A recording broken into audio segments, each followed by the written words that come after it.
Ya. Bueno, muy buenos días. Tengan todos y todas la más cordial bienvenida a este conversatorio. Tendremos que será muy importante para nuestro país sobre la administración pública y su contribución a los objetivos de desarrollo sostenible de las Naciones Unidas.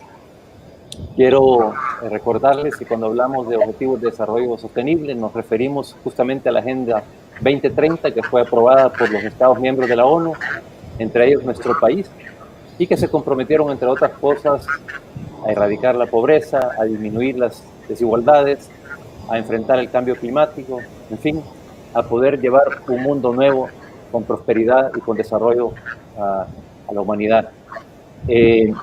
¿Por qué es tan importante contar con una administración profesional, eficiente, transparente para poder lograr esos objetivos? Ese es el tema de debate de esta mañana, en este día en donde justamente se conmemora el aniversario del Día Internacional de Naciones Unidas por la Administración Pública. Esta fue una decisión de la Asamblea General en el año 2003, justamente para invitar a los estados a desarrollar actividades que permitieran fortalecer sus administraciones para poder encarar los desafíos del desarrollo de una mejor manera.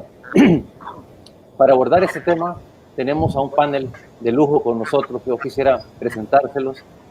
Tenemos con nosotros a Georgiana Braga, que es la coordinadora, residente del PNUD en El Salvador.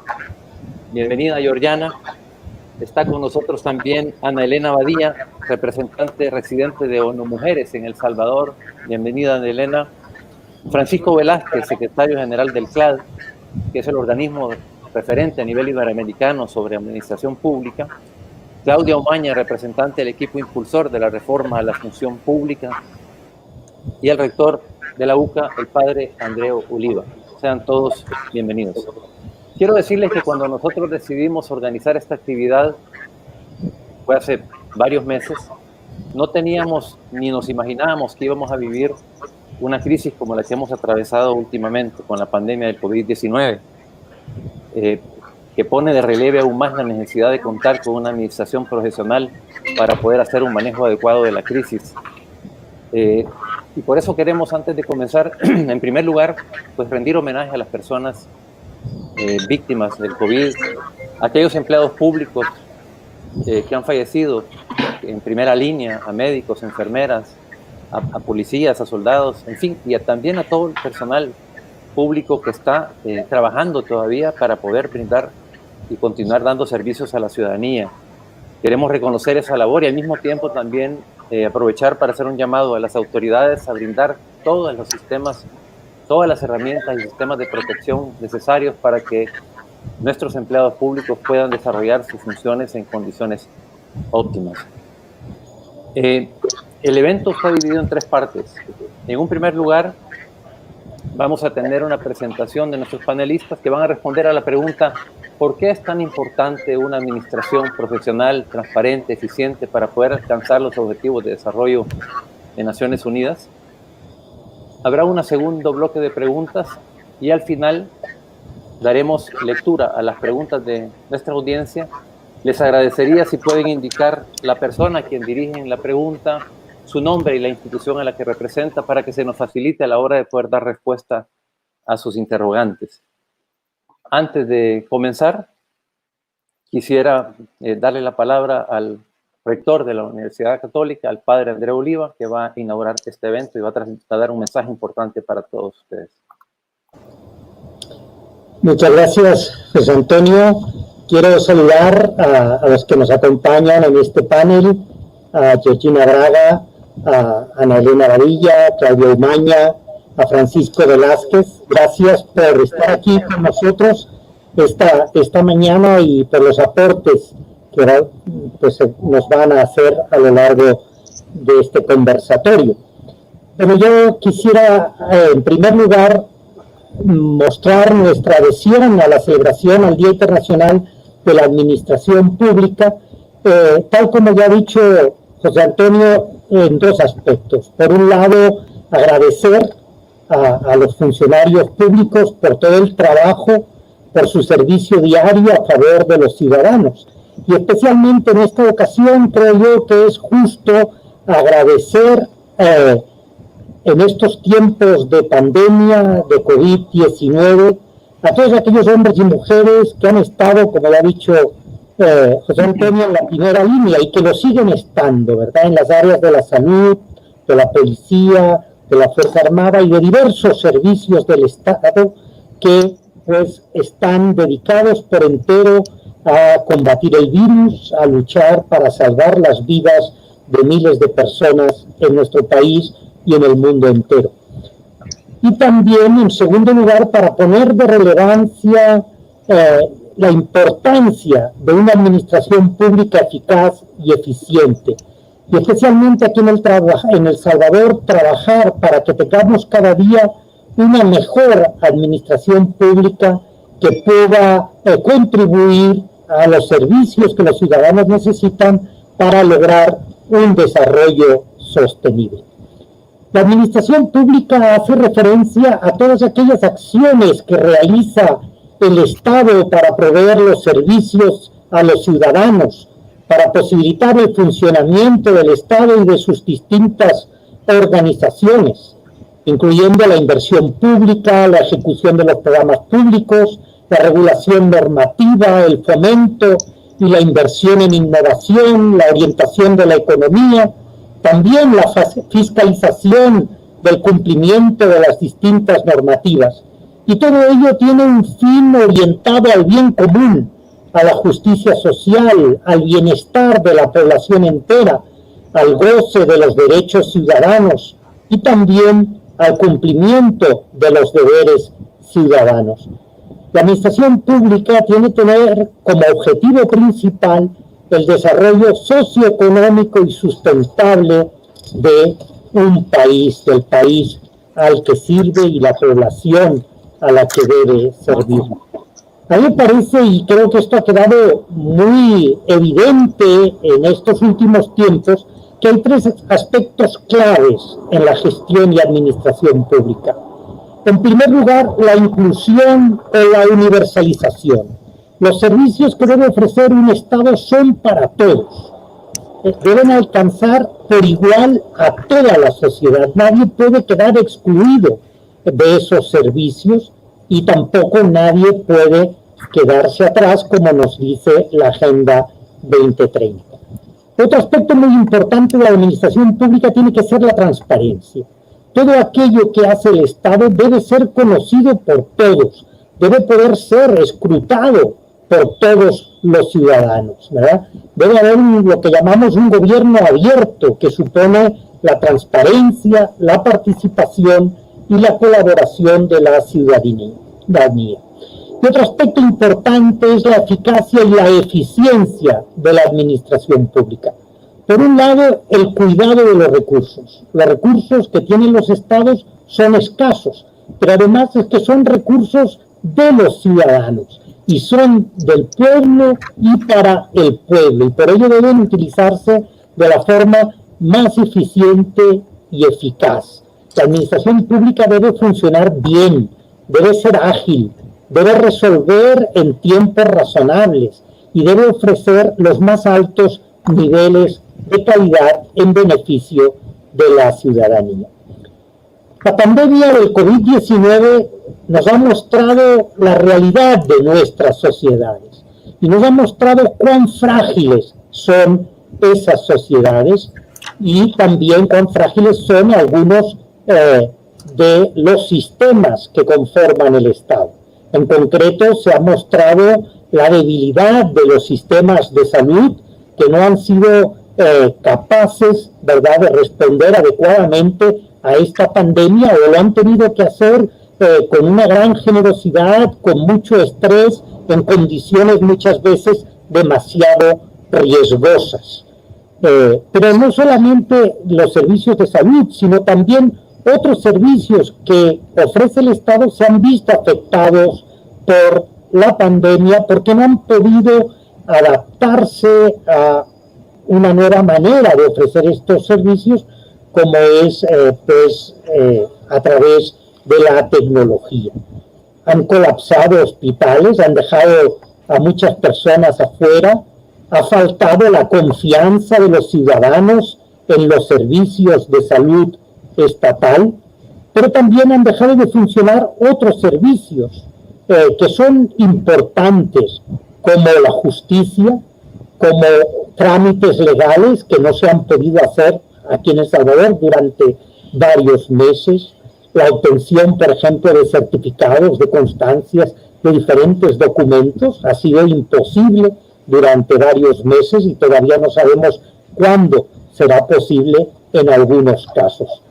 Tampoco se ha manejado la crisis con la debida transparencia. En El Salvador, pues llama la atención que se han cerrado en el gobierno las oficinas de información, de acceso a la información pública, cuando deberían haber estado pues al servicio de la ciudadanía también en tiempo de crisis. Vemos en muchas partes opacidad en las cifras de contagiados, en los gastos realizados, en las inversiones que se han hecho, también poca o casi ninguna información sobre los diversos planes que está ejecutando el gobierno, ¿no? Entonces se ha mostrado que la administración pública en una situación de crisis pierde con rapidez su eficacia, pierde su eficiencia, ¿verdad? Y en el caso de nuestro país, pues hemos visto también cómo ha habido una mala gestión de la administración pública en realización de las pruebas, en la administración de los centros de contención para las cuarentenas, en la organización a la atención de los enfermos de COVID-19 y también en todo el sistema hospitalario, ¿no? Y ante ello es importante recordar lo que afirma Naciones Unidas, que el servidor público es clave para garantizar una respuesta pública efectiva a una crisis, ya sea el trabajador que está en primera línea en el cuidado de la salud o en el diseño de estrategias y planes para mitigar el impacto de una situación de crisis. Tenemos que tener claro que la administración pública es en buena medida, en gran medida, diría yo, la tarea de técnicos, de especialistas, de profesionales, que deben estar bien preparados, que deben conocer de su materia, saber del trabajo que realizan y ser capaces de definir los planes y las estrategias adecuadas, tanto para el tiempo normal como para la situación de los crisis. Y aquí hay un debate que creo yo que todavía pues no está resuelto o hay diversidad de opiniones.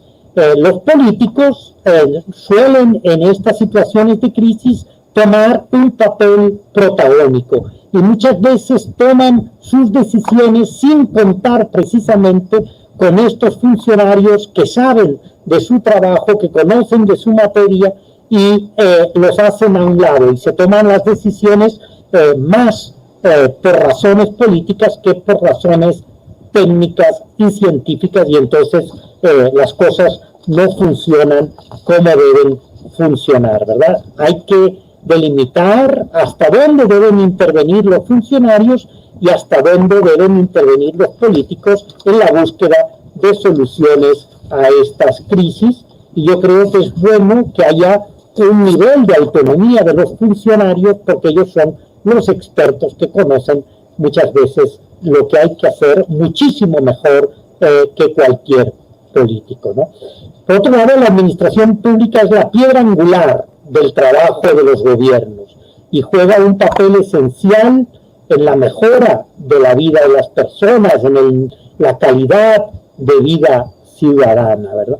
Por eso es importante reinventar la administración pública como una forma positiva y necesaria para avanzar hacia una sociedad distinta. Mucho hablamos ahora de una nueva normalidad, que no sabremos cuándo vendrá ni qué tan normal será, y ojalá que sea nueva, porque no repitamos lo mismo, ¿no? Pero ahí yo creo que la administración pública debe también reinventarse y tiene un papel muy importante, ser capaz de adaptarse a esta nueva situación, adaptarse a las nuevas necesidades que se nos plantean, ¿verdad? Si no, será imposible lograr realmente un futuro mejor para todos y que esta nueva normalidad o nueva realidad de verdad suponga una mejor calidad de vida para todos. Donde faltan administradores capaces, los gobiernos no estarán también incapacitados, ¿verdad?, para hacer su tarea. Y si los gobiernos están incapacitados, entonces el desarrollo sostenible y llevar adelante los 17 ODS que nos plantea la Agenda 2030 será una quimera, ¿verdad? Yo con esto quiero mostrar la importancia de la administración pública y cómo esta situación de pandemia ha puesto de hecho como más en primera línea a la administración pública y la importancia de contar con buenos profesionales que tengan un espíritu de servidores públicos, que sean adecuadamente reconocidos y remunerados, también protegidos en situaciones de riesgo como la que estamos, que tengan incentivos para la mejora continua y que de esa manera puedan contribuir con su trabajo de cada día al desarrollo social. Y en ello es que radica el interés de la Universidad Centroamericana José Simeón Cañas en este tema, ¿verdad?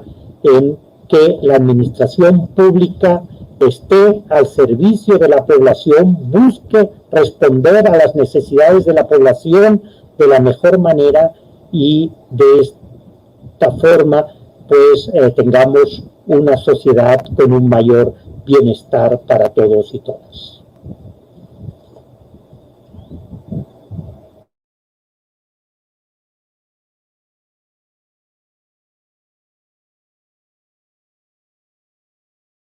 Muchas gracias, Padre Andreu. Disculpen. A continuación tiene la palabra Georgina Braga, representante residente del PNUD. Muchas gracias. Quería primeramente agradecer la invitación de estar aquí. Padre Andreu, gracias por las palabras. Antonio, muchas gracias. Cuando hablamos primeramente de este conversatorio, estábamos en una otra realidad. Todavía nos podíamos saludar como personas normales. Y de verdad que aquí llamamos esto de la nueva normalidad. Yo la llamo de nueva realidad porque no hay nada de normal en esta situación que estamos a vivir hoy.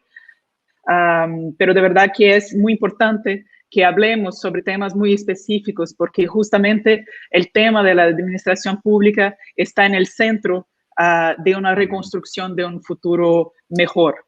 Yo quería mostrar un poco, tengo dos láminas que quería mostrar solo porque el tema de hoy son los ODS y no sé si todos tenían el conocimiento de los ODS, entonces quería aquí mostrar los 17 objetivos de desarrollo sostenible que se adoptaron por los Estados miembros de las Naciones Unidas en 2015 como un llamado universal para poner fin a la pobreza, para proteger el planeta y también para garantizar que todas las personas gocen de paz y prosperidad.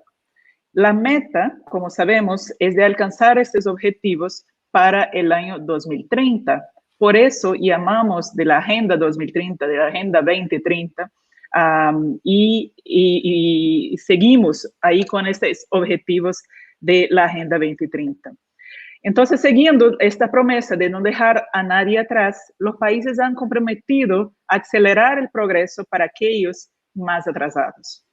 Es por esto que los ODS, ¿no?, los Objetivos de Desarrollo Sostenible en corto, han sido diseñados para traer al mundo varios ceros, llamamos de ceros, para que cambiara la vida de las personas. O sea, la pobreza cero, hambre cero, SIDA cero, discriminación cero, son varios de los llamados de los Objetivos de Desarrollo Sostenible. La siguiente, por favor.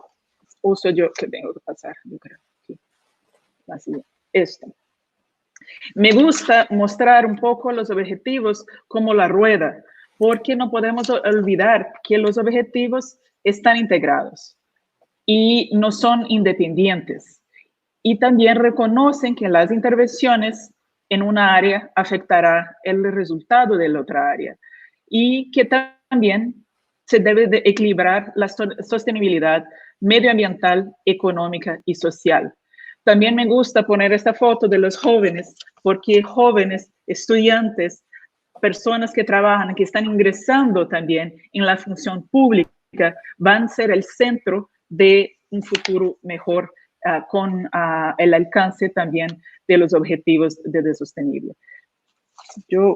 Si pueden parar la proyección, gracias. Ahí ya es suficiente, muchas gracias. Y siguiendo, entonces, ahí quería dar un zoom en el objetivo 16, que es el objetivo de paz, de justicia e instituciones sólidas, porque es el centro, yo creo que sería como, sin olvidar la integración, pero es el centro de nuestro conversatorio hoy, porque sin paz, sin estabilidad, derechos humanos y una gobernabilidad efectiva, basada en el Estado de Derecho, no es posible alcanzar el desarrollo sostenible. Sabemos que vivimos hoy en un mundo cada vez más dividido. Algunas regiones gozan de niveles permanentes de paz, seguridad y prosperidad, mientras que otras regiones caen en ciclos aparentes de eternos conflictos y de violencia. Pero de ninguna manera esto se trata de algo inevitable y que no debe ser abordado. Por esto está en el centro la noción de gobernabilidad efectiva. La gobernabilidad es la habilidad o la capacidad de los gobiernos de tener una gobernanza democrática, inclusiva, efectiva. Es la habilidad de poder promover, asesorar, fomentar espacios imparciales para el diálogo, para lograr consensos, para crear instituciones fuertes. Y de esto que estamos a hablar aquí, y esto es el centro del objetivo 16. La gobernanza efectiva está a la base y es la piedra angular para alcanzar el desarrollo sostenible en todas sus dimensiones, económica, social y ambiental. Instituciones eficaces, responsables, inclusivas, son esenciales para los logros de los ODS. También está en evidencia esto en el ODS 16 y de manera también bastante transversal en toda la Agenda 2030.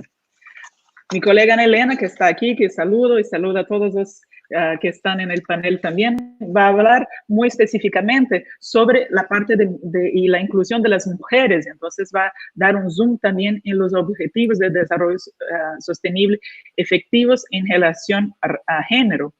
Pero queremos también ver esta integración. Yo no creo que podemos ver sin esta idea de la rueda. Mismo cuando damos el zoom en cada uno de los objetivos, tenemos que tener esta idea de integración. No es posible alcanzar el desarrollo sin un gobierno eficiente en todos los niveles. Y hablamos del nivel nacional, también del nivel local. Si bien que los ODS requieren del compromiso del trabajo de todos los sectores, sabemos que necesitan la inclusión de la sociedad civil, del sector privado, pero los gobiernos tienen un papel central en la consecución de la Agenda 2030. Y también reconoce que los principales responsables en su implementación, seguimiento y monitoreo a nivel nacional, regional y global son los gobiernos. Por tanto, una administración pública eficiente, transparente y responsable no solo es de vital importancia para el buen funcionamiento de un país, pero también es el medio para alcanzar los objetivos de desarrollo sostenible y también para alcanzar a que nadie se quede atrás. Bueno, fue mencionado que hoy, el día 23 de junio, celebramos el Día de Administración Pública de las Naciones Unidas.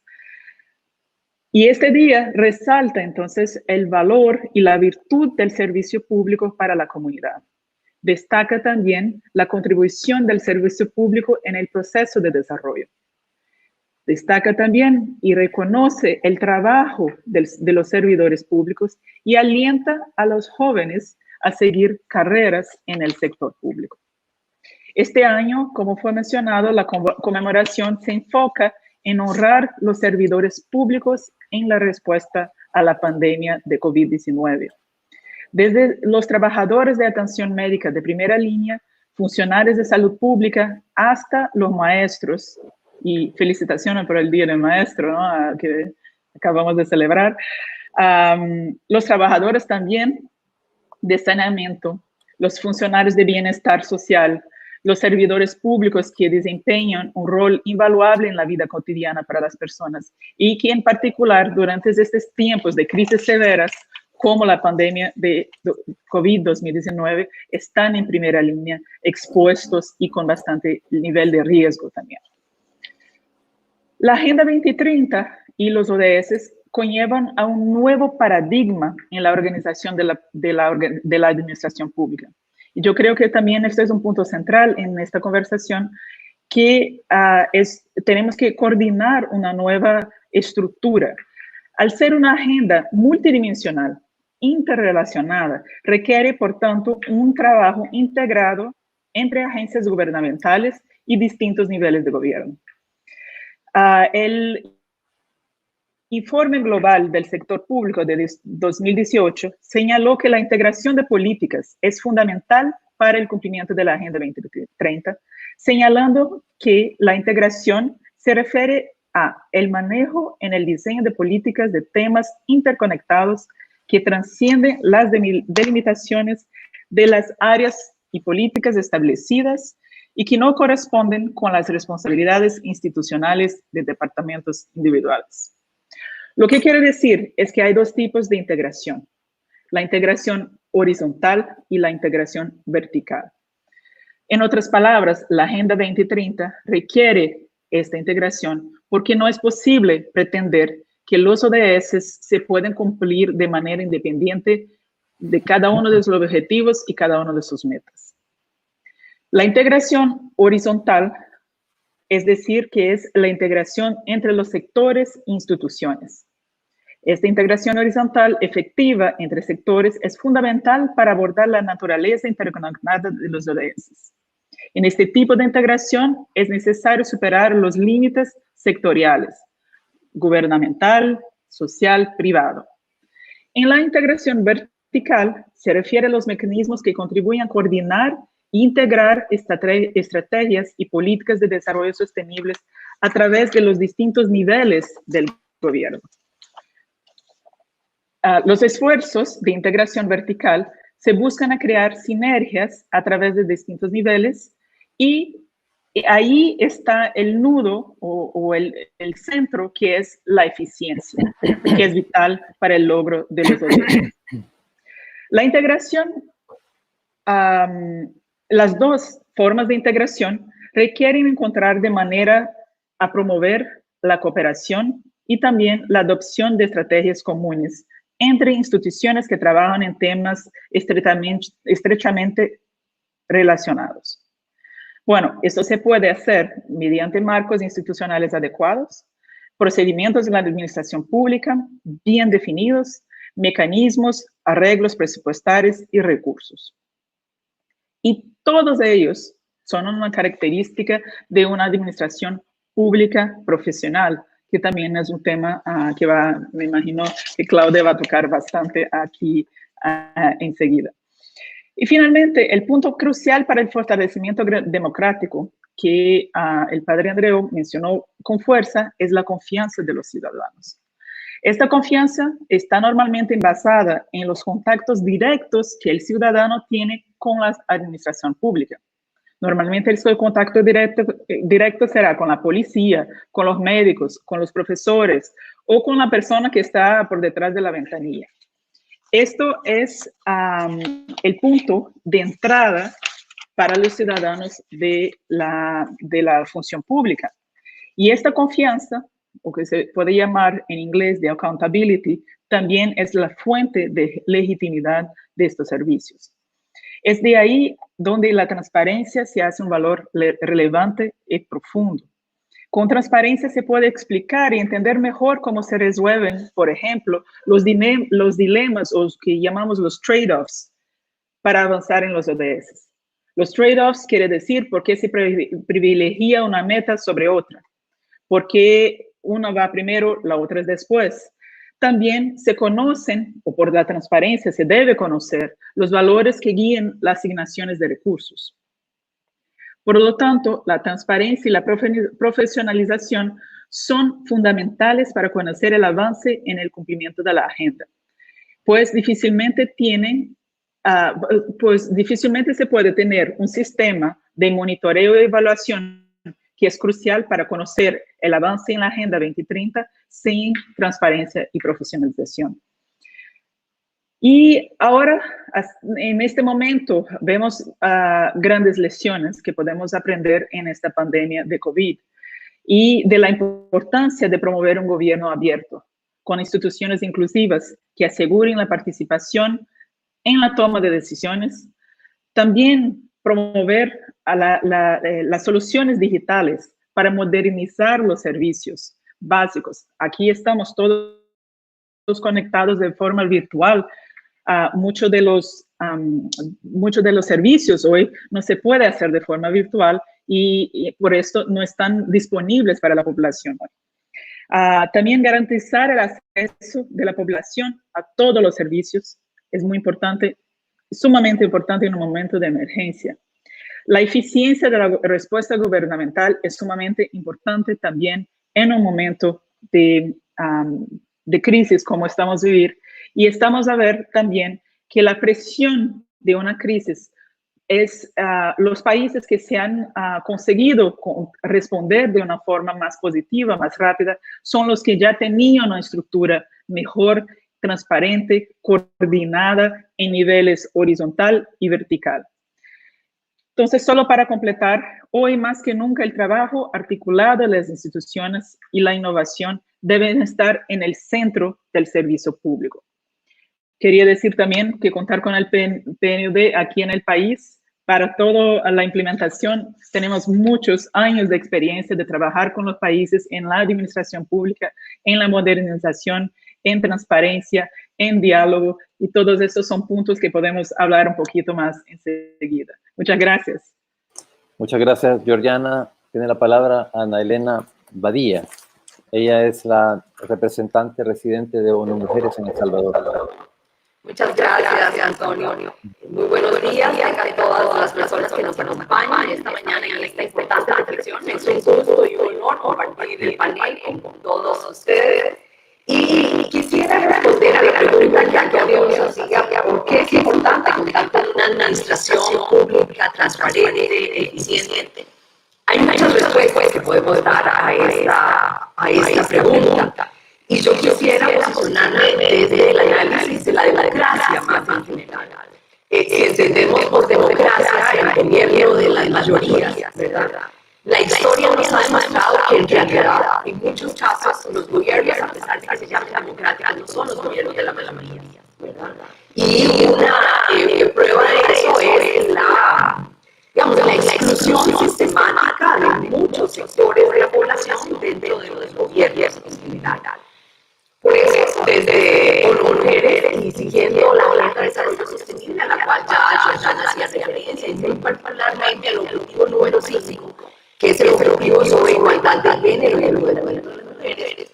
Nuestra respuesta fundamentalmente es porque necesitamos una democracia paritaria. Y aquí vamos a ver si se puede ver en la lámina que tengo, que no estoy muy segura cómo subirla para ponerla. Exacto, ahí se ve, vamos a ver si la logro colocar, bueno, más grande, pero bueno, lo cierto es que les decía que históricamente tenemos suficiente evidencia para decir que hay muchos grupos de población que han quedado por fuera de la administración pública, por fuera de la toma de decisiones sobre el tipo de sociedades que queremos, sobre la construcción de las sociedades a que aspiramos los diferentes pueblos.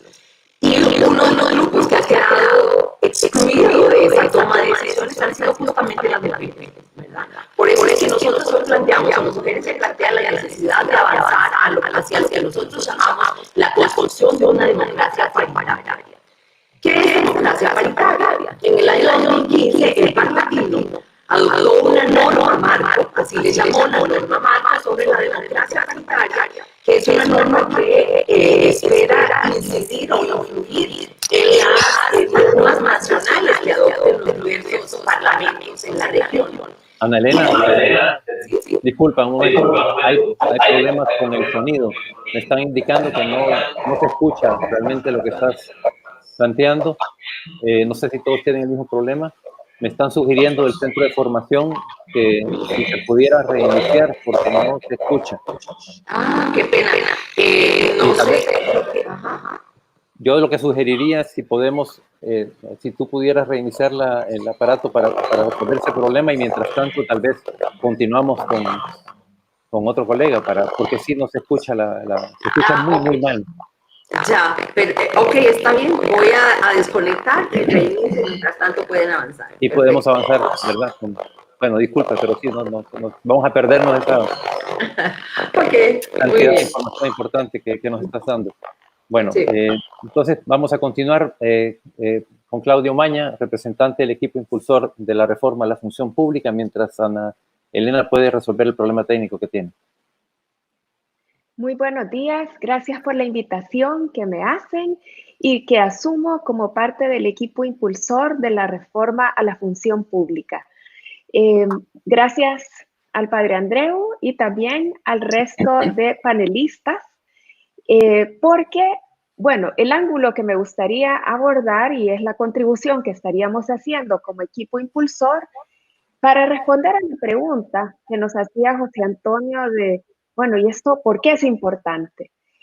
Y bueno, quiero señalar que una sola idea fuerza, como es este tema de la función pública, nos ha unido a 21 organizaciones de la sociedad civil que somos de diferentes agendas, formas de pensamiento, edades, es decir, aquí hay organizaciones de jóvenes, centros de pensamiento, universidades, sociedad civil activista, otra más investigativa, pero lo que sí es cierto es que hemos creado un espacio colaborativo, plural, en donde hemos retomado estos esfuerzos que, si bien justamente se hablaba que el tema de las administraciones públicas es básicamente de los gobiernos, ellos son quienes los impulsan, pero nosotros pensamos que si hay una sociedad civil que mantenga el tema en la agenda, se puede trascender a periodos electorales,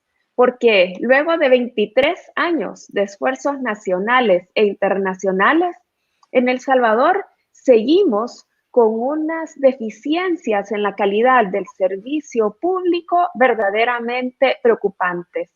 En el panorama de administraciones públicas de América Latina que elabora el BID y la OCDE, vemos cómo el índice de la meritocracia en El Salvador es de 33 sobre 100 y una gestión de rendimiento de 13 sobre 100, con graves problemas en la planificación del recurso humano. Entonces uno podría decir, bueno, ¿y aquí qué pasa? Sí, contamos con una legislación que data de 1961, que es un marco legal disperso, desfasado y de difícil aplicación. Como ustedes recuerdan, nuestra Constitución de la República nace en 1983 y ya desde ahí se habla del mérito. ¿Y por qué es importante el mérito? Bueno, porque a los ciudadanos les importa que existan servicios de calidad, que además se presten con integridad pública y que sea uno de los espacios en donde no se den casos de corrupción. ¿Por qué? Porque si no es mucho más difícil el acceso de buenos servicios públicos hacia los ciudadanos. Entonces, ¿qué se requiere? Que tengamos un Estado que maneje bien sus finanzas, que le dé continuidad a las políticas públicas con eficiencia y eficacia. ¿Y eso cómo lo podemos hacer? Bueno, con servidores públicos dignos, que cuenten con carreras, con estabilidad y que se les dé certeza para su desarrollo profesional con equidad salarial. Así que, como a mí siempre me han dicho, no solo se puede vivir de buenos deseos, sino que además te tienen que decir el qué, cómo, cuándo, a dónde y con quién. Entonces, para que tengamos un Estado eficaz, necesitamos que se aborde con integralidad esta temática. Y por eso nosotros hemos propuesto la necesidad de una reforma integral al servicio civil. como decía Georgiana, pensemos en esos círculos y en esos círculos importan las personas que van a ejecutar estos servicios y que sea en base a mérito y aptitud. Y estos solo son la aplicación de principios constitucionales. Así que nosotros dijimos, bueno, ya José Antonio había trabajado por muchísimos años en crear una legislación que estaba por ahí un poco durmiente.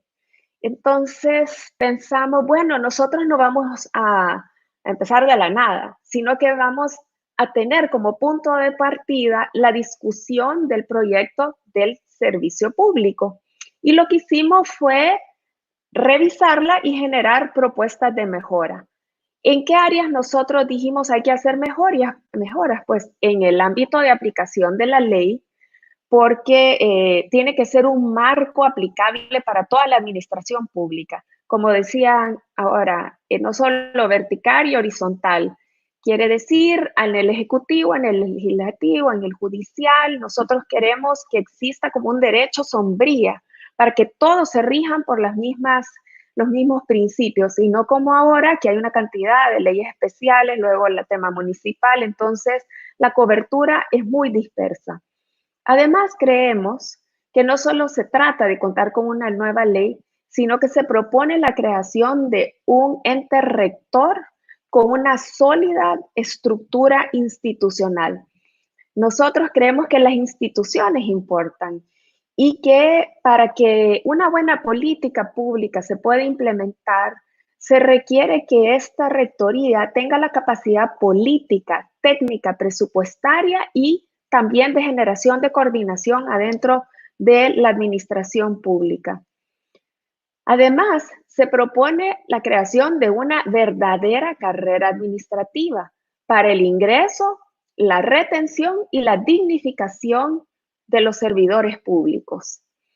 Así que, y un cuarto elemento es, para que haya una carrera administrativa se requiere capacitación permanente y evaluación de desempeño, porque de lo contrario, lo que uno tiene es un manejo muy arbitrario, discrecional, y como aquellos jefes que o le caíste bien y entonces ahí vas muy bien y a veces hasta te dan un aumento salarial, o si tú estás del lado malo de la jerarquía, entonces luego ya te vas. Entonces ese tipo de arbitrariedades no puede servir, no puede seguir, porque si no, realmente el servidor público ya no tiene la motivación. Y aquí sí se trata de la dignificación del servicio público.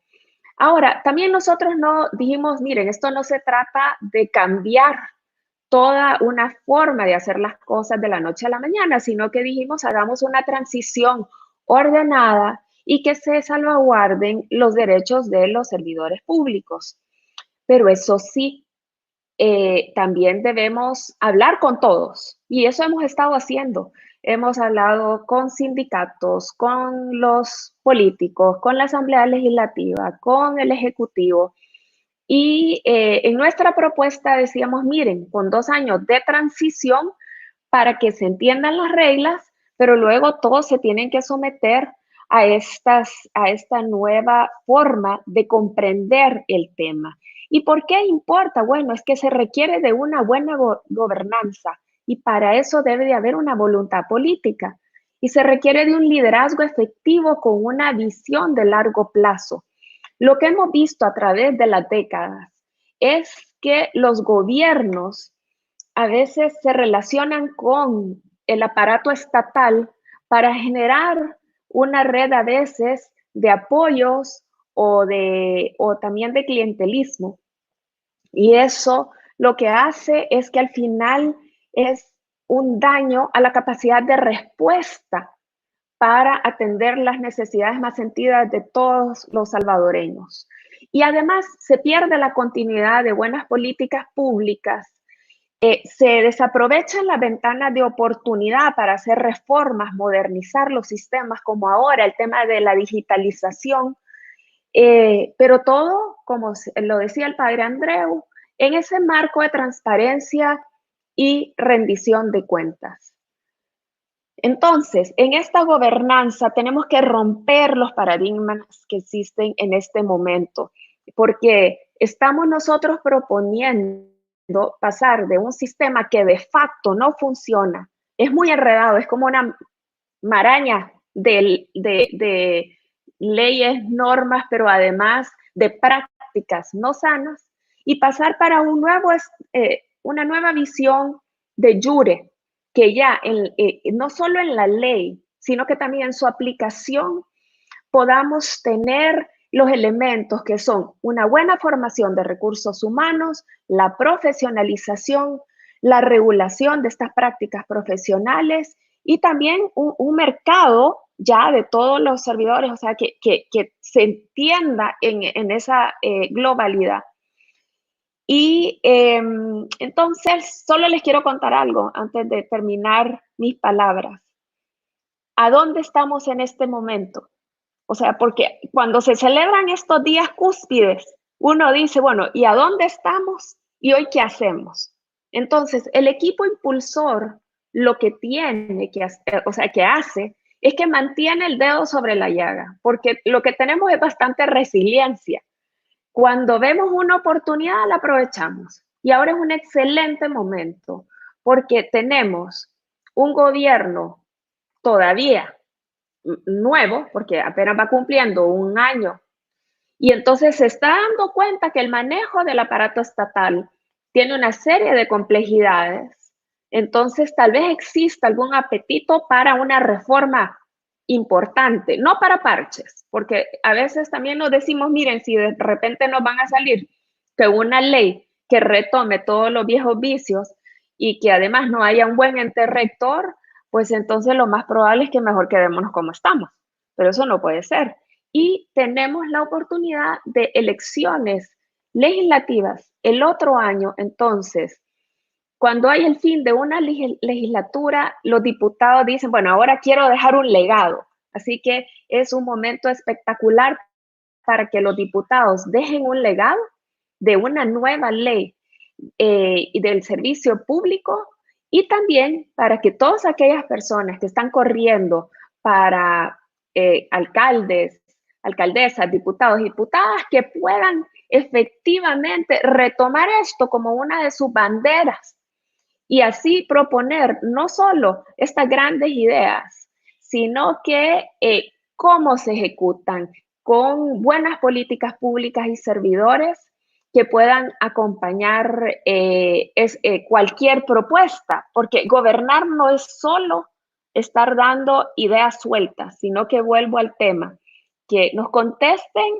quién, cómo, cuándo, a dónde, con quién, y además frente a la ciudadanía, con muchísima responsabilidad rendir cuentas del buen uso de los fondos públicos. Así que como sociedad civil organizada, conformados en este equipo impulsor, continuaremos manteniendo el tema siempre con entusiasmo y ánimo de ser muy propositivos. Gracias. Muchas gracias, Claudia. Ahora sí, damos la palabra a Ana Elena para que pueda continuar con su presentación. Perfecto, vamos a ver si se escucha mejor ahora, me avisan. Si no hay problema, ¿me escuchan bien? Se escucha mejor, sí. Bueno, ok, muchas gracias. Decía yo que, en primer lugar, bueno, agradecer mucho a la UCA por la organización de este webinar con motivo del Día Internacional sobre la Administración Pública, que es una ocasión muy importante para generar una reflexión sobre por qué necesitamos una administración pública fuerte, transparente, efectiva, eficiente, ¿verdad?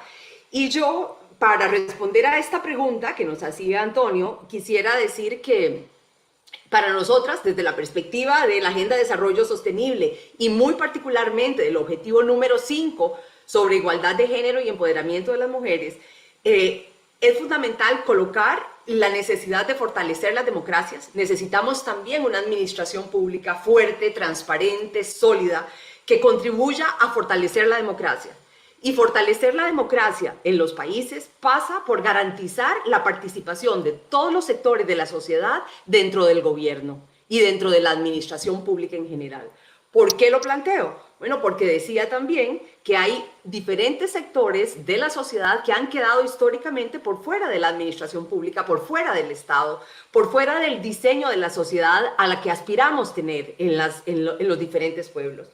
Por eso es que nosotras impulsamos el concepto de la democracia paritaria, y sin querer extenderme mucho en eso, sí quisiera decir muy brevemente que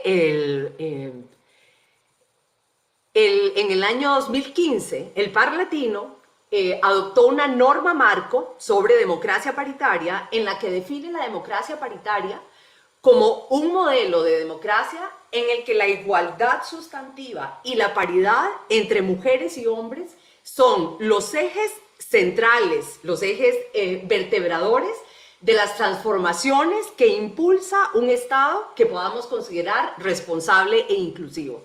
¿Por qué hablamos de democracia paritaria?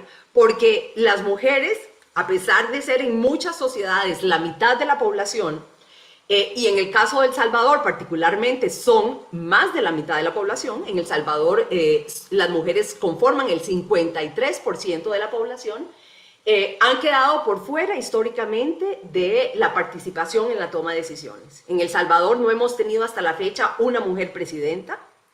Hemos tenido en un par de ocasiones una mujer vicepresidenta de la República, por ejemplo, pero siguen siendo minoría en las diferentes instancias de la administración pública, ¿verdad? Tenemos por ejemplo,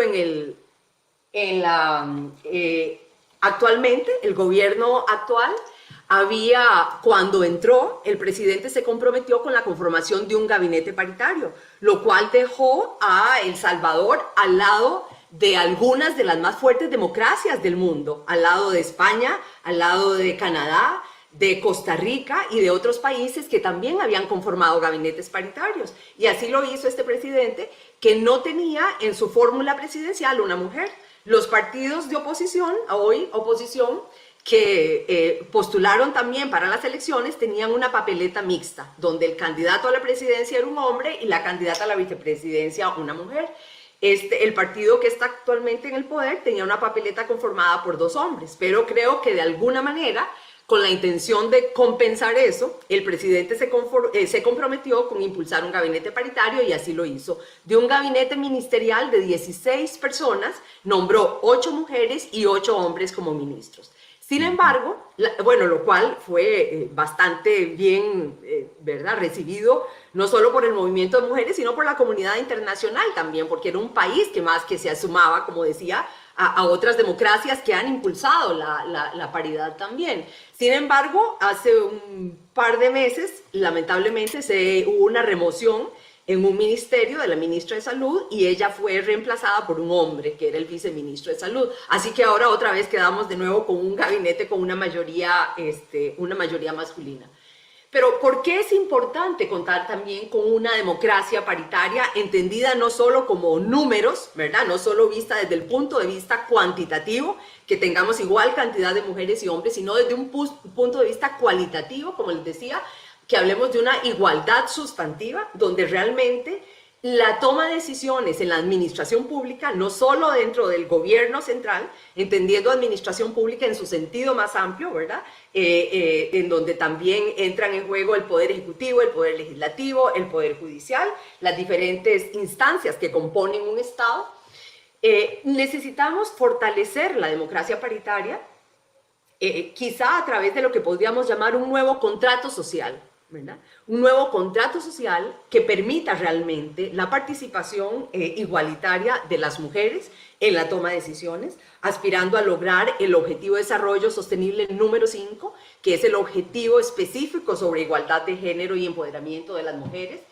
Pero además necesitamos una forma de organización de la sociedad que pueda erradicar todas las formas de discriminación y de exclusión que existen estructuralmente en las instituciones estatales o en las estructuras del Estado en sí, y particularmente cuando excluyen a las mujeres, que como bien decía antes, constituyen la mitad de la población en la mayoría de las sociedades. Necesitamos, para fortalecer esa democracia a la cual todos aspiramos, necesitamos un nuevo equilibrio social entre mujeres y hombres que se refleje en la toma de decisiones.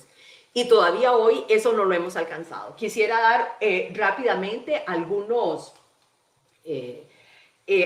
datos, particularmente en el caso de El Salvador, en donde tenemos, como ya les decíamos, bueno, en el Poder Ejecutivo, el presidente, el vicepresidente son hombres. En el gabinete ministerial tenemos ahora 7 mujeres y 9 hombres.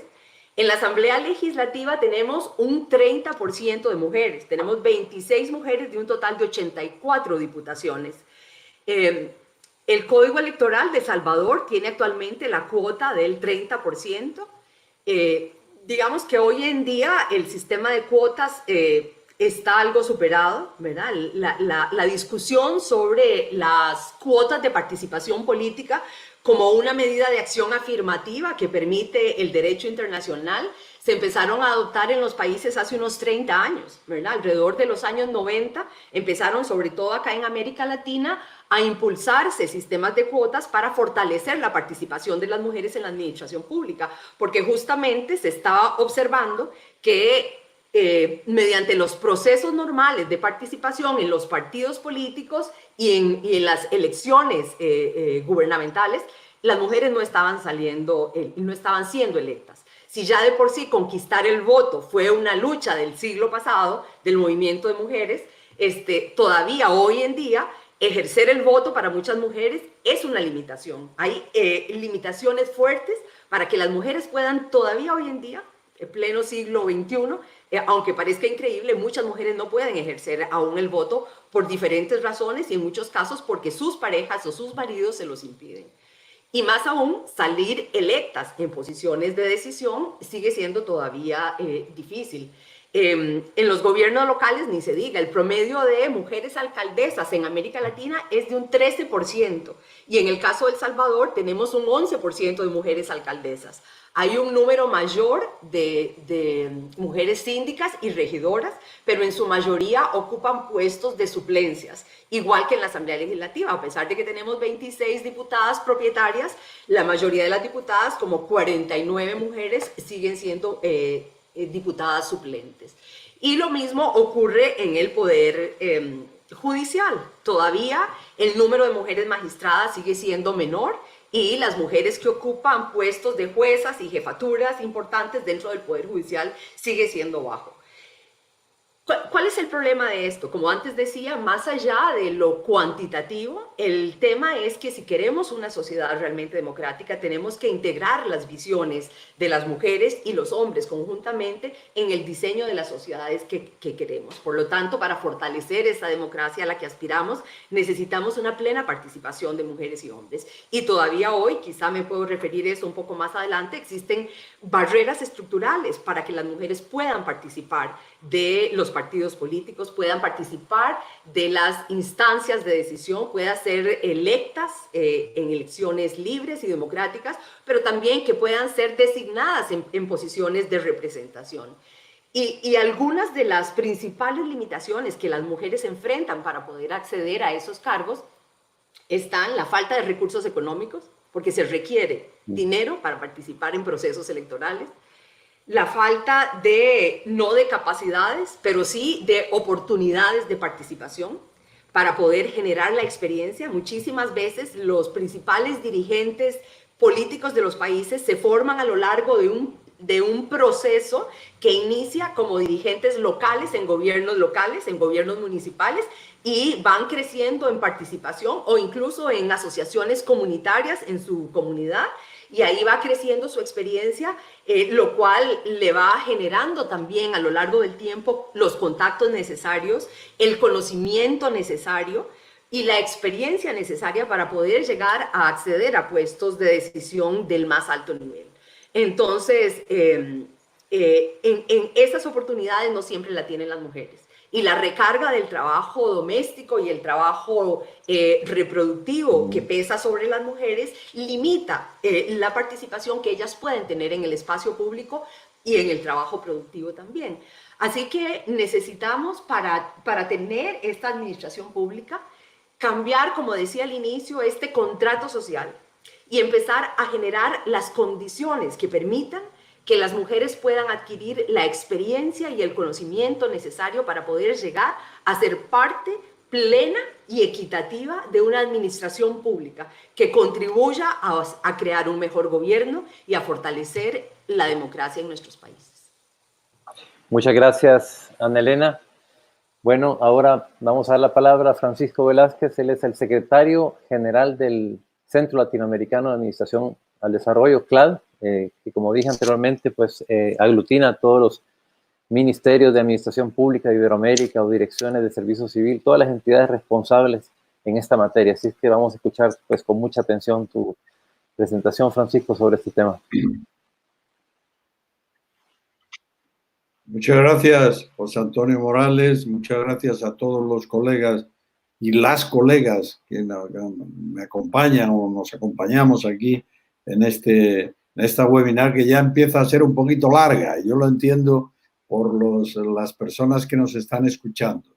Siempre se dice que más allá de 20, 40 minutos las personas no te atienden, de manera que yo voy a tratar de ser un poquito más, bueno, no extenderme mucho, para que las 3 o 4 ideas que uno pueda tener pues se graben un poquito en la cabeza de las personas que nos escuchan. En primer lugar, muchas gracias por haberme invitado. En segundo lugar, decir que, por supuesto, para nosotros el CLAD es un día importante, en la medida en que es el Día Internacional de la Administración Pública declarado por Naciones Unidas, y nosotros mismos somos un organismo que, aunque no pertenecemos a Naciones Unidas, fuimos auspiciados por Naciones Unidas en su fundación y obviamente colaboramos con Naciones Unidas continuamente. Pero somos una organización en la que en este momento pertenecen los 23 países iberoamericanos, tanto del continente americano como de Europa, y recientemente se ha unido a nosotros también un gobierno africano, que es Angola, que es, como ustedes saben, de habla portuguesa. Todos los países de habla española y portuguesa forman parte del CLAD y de ello estamos nosotros especialmente orgullosos. Efectivamente, son los ministros y directores de servicio civil de cada uno de los países los que pertenecen al CLAD y los que participan en sus actuaciones. Yo voy a deciros que obviamente nosotros trabajamos esencialmente en lo que se refiere a los objetivos 16 y 17, como muy bien ha explicado Georgiana, de los objetivos de desarrollo sostenible. Y por ahí me querría, en primer lugar, poner de manifiesto que la primera característica de los estados en América Latina es precisamente su debilidad.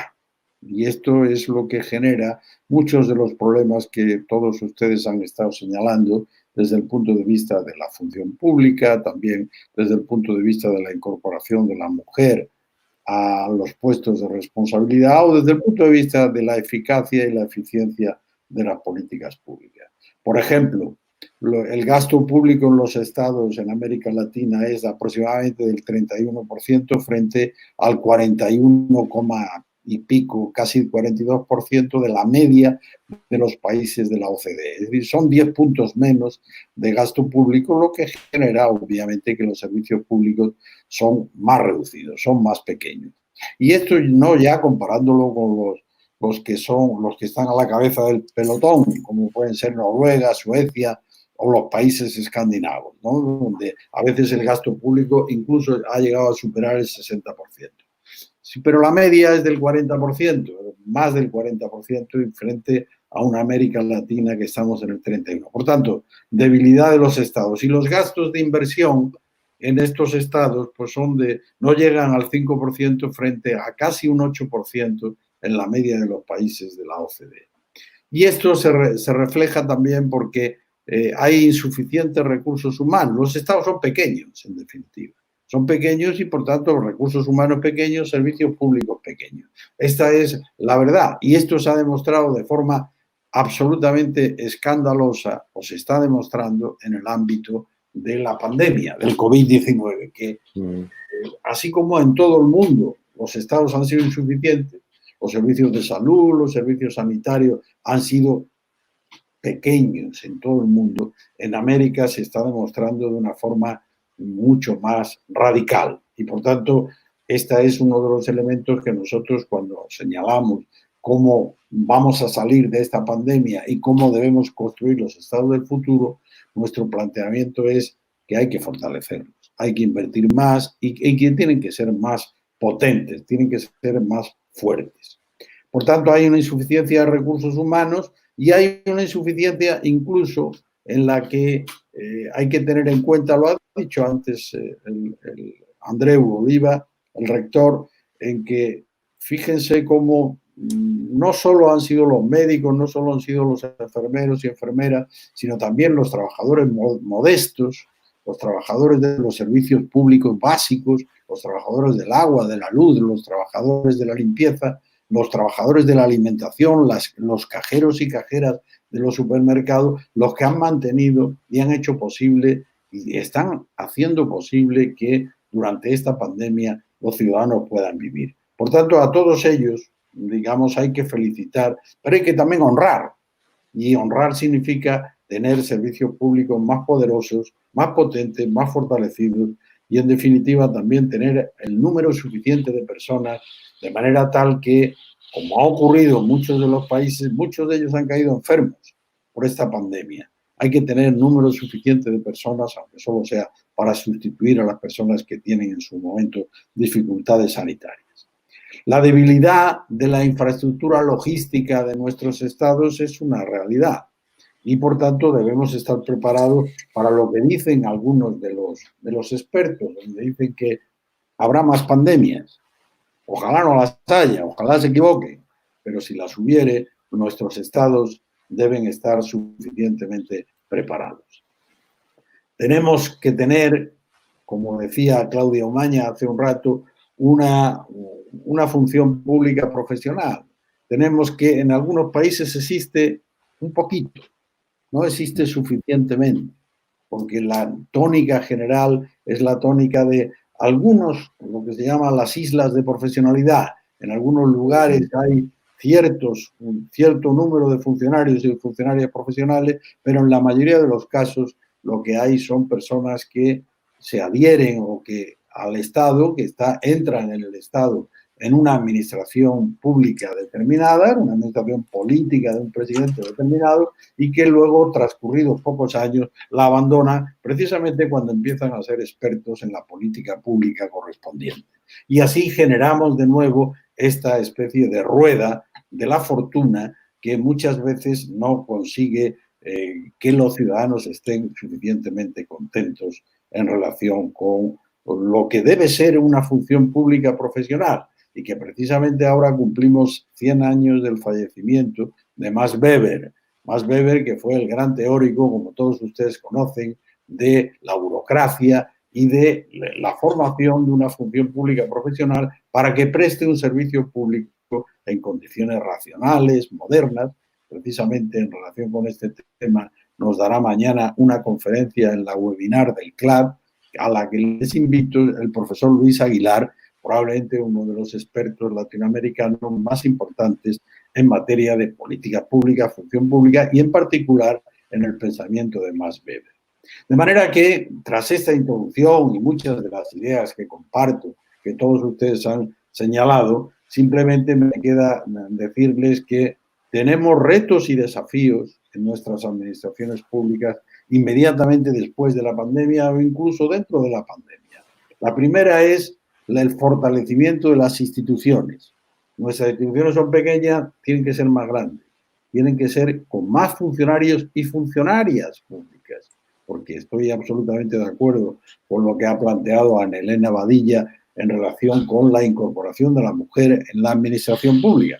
En muchos países del mundo ya son mayoría, pero son mayoría, curiosamente, siempre en los ámbitos medios y bajos, no en los ámbitos altos de la administración, donde también se necesita que sea el mismo porcentaje que lo son en el total, ¿no? Si son el 52, pues el 52, ¿no?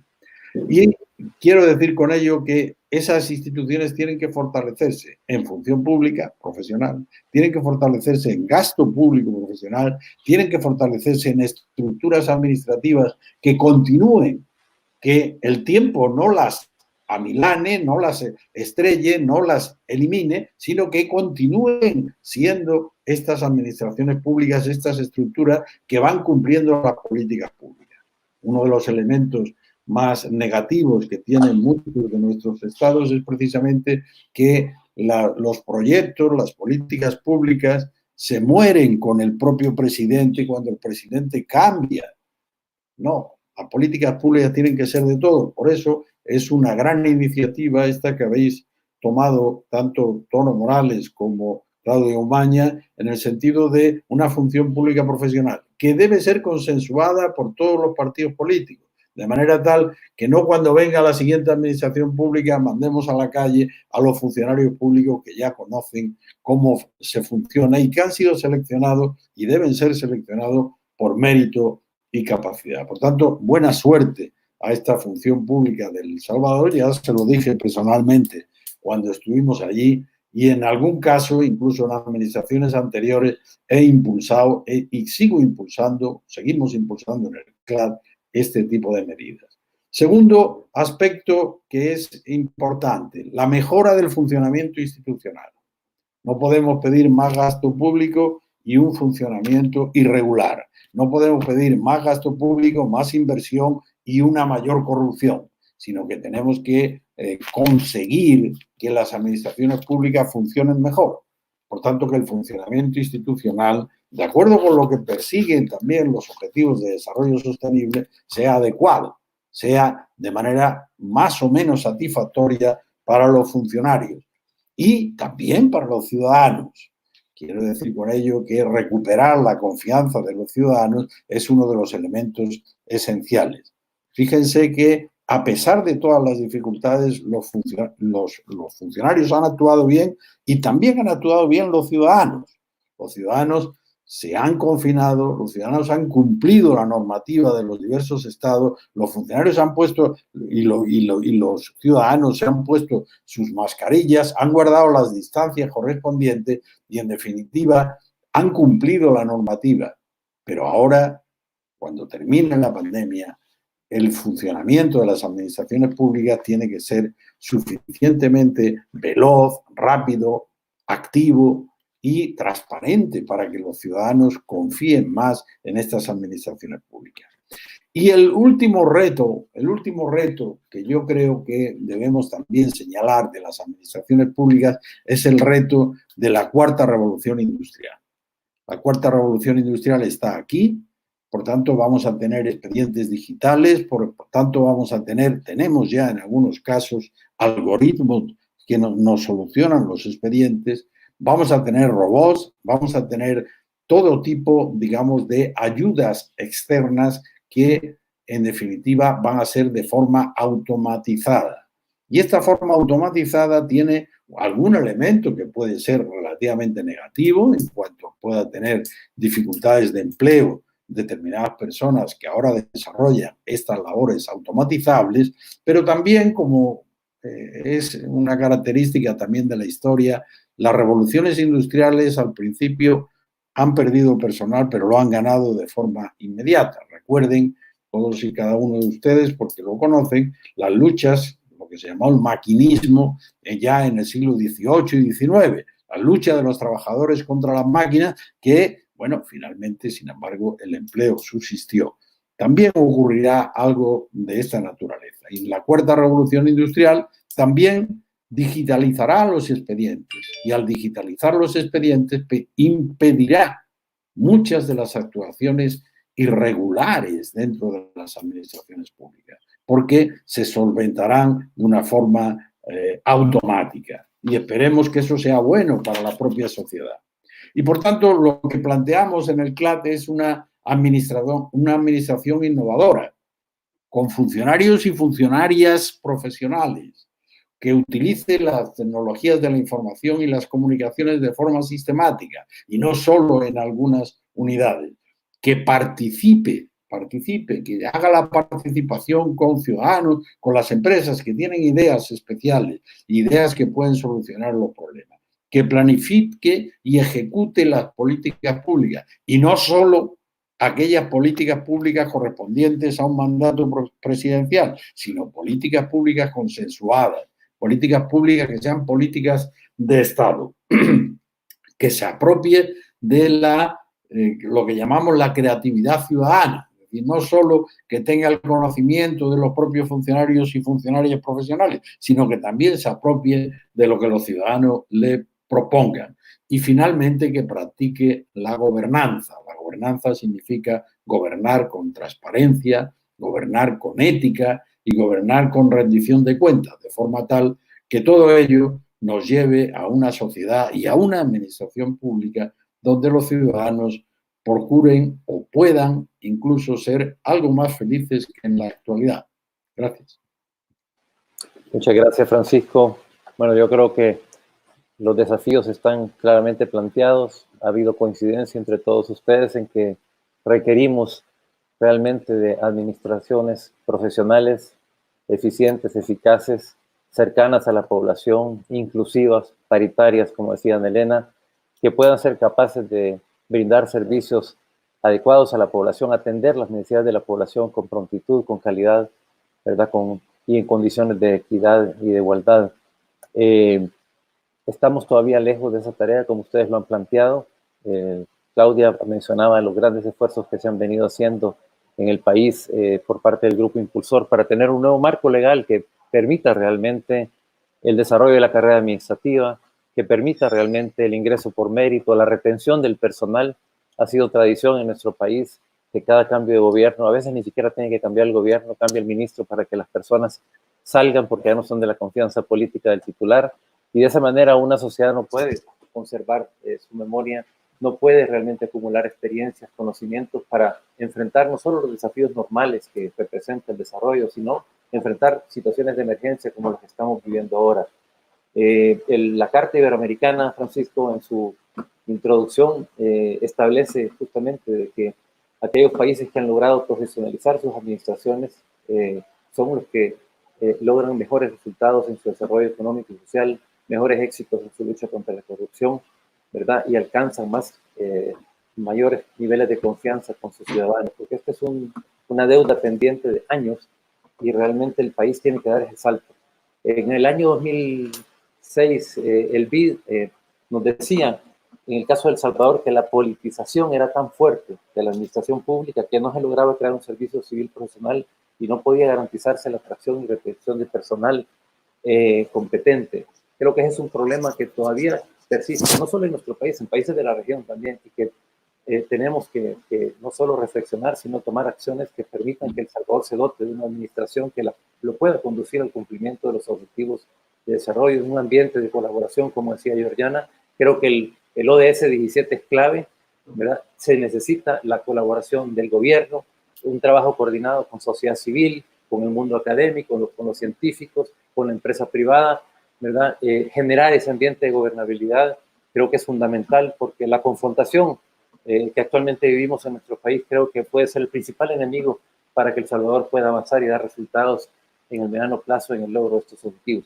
Yo no voy a hacer esa segunda sesión de preguntas porque por respeto a nuestra audiencia yo creo que lo mejor sería poder pasar directamente a responder algunas preguntas que nos están formulando. Yo creo que ustedes han podido tomar nota de las que van dirigidas a cada uno de ustedes. Hay algunas generales, vamos a ir por bloques.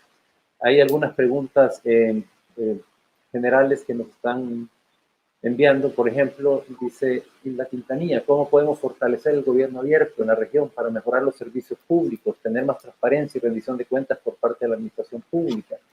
Los planes de acción, dice nacional en el marco del gobierno abierto, no están siendo cumplidos en países como El Salvador. ¿Cuál es el papel de los entes internacionales como garantes de dichos planes de acción? ¿Cómo se puede avanzar? Dice Ignacio Enríquez, en la profesionalización de la administración pública. Dice, sí debe ser aprobado por quienes han partidizado a las instituciones. ¿Cómo ve el trato y discriminación actual del sector femenino, dicen los partidos políticos de El Salvador? Han transcurrido 20 años de la cumbre del milenio y 5 del desarrollo sostenible. La Agenda 2030 es una prioridad para la humanidad. No se ve en los gobiernos. ¿Cuál es su reflexión?